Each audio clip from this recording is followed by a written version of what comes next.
Karisa Arianti, mewakilkan kelompok saya, yaitu Laura Amelia Rahma dan juga Nasabta Kamila Anjali, untuk mengisahkan sosok fenomenal yang memiliki harta berlimpah di dunia, tetapi hatinya selalu terpaut pada akhirat. Beliau adalah Abdurrahman bin Auf.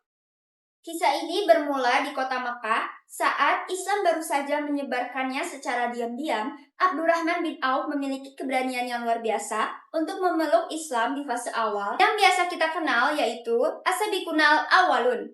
Teman-teman, bayangkan jika kita di posisi beliau saat itu, yaitu pria yang terpandang, yang kaya raya, yang memiliki segalanya, tiba-tiba harus diboikot, diintimidasi, bahkan diancam nyawanya oleh kaum Quraisy karena memiliki sebuah perbedaan yang berbeda.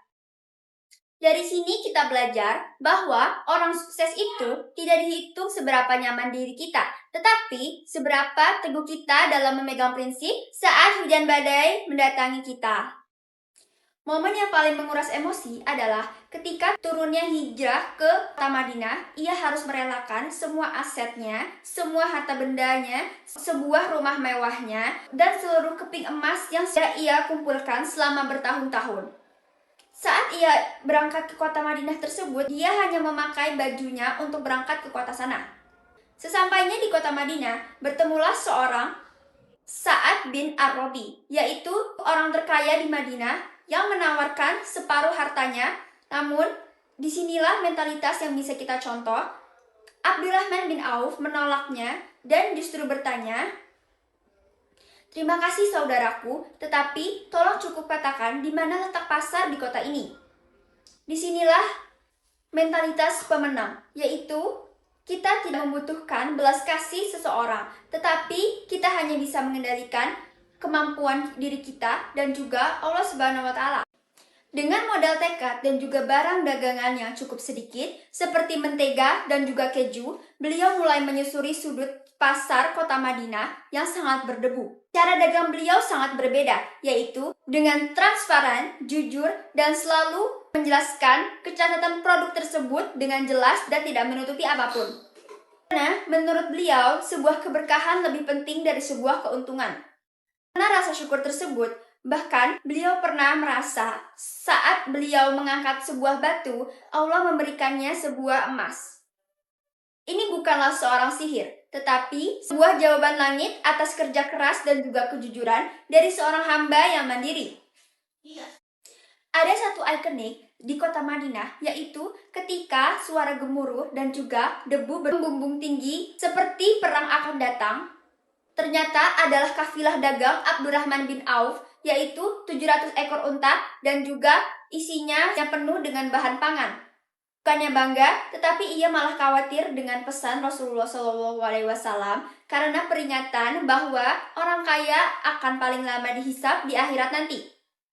Karena itu, hari itu juga pada saat itu juga beliau langsung mensedekahkan 700 ekor unta dan juga isinya kepada seluruh penduduk Madinah.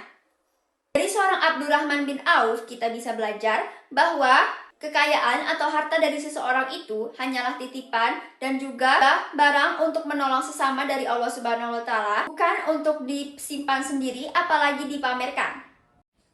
Meskipun hartanya jika dikonversikan sekarang menjadi triliunan rupiah, beliau tetap saja bersahaja. Beliau tidak membedakan dengan pekerjanya, beliau memakai pakaian yang biasa saja dan juga tempat duduknya pun tetap sama.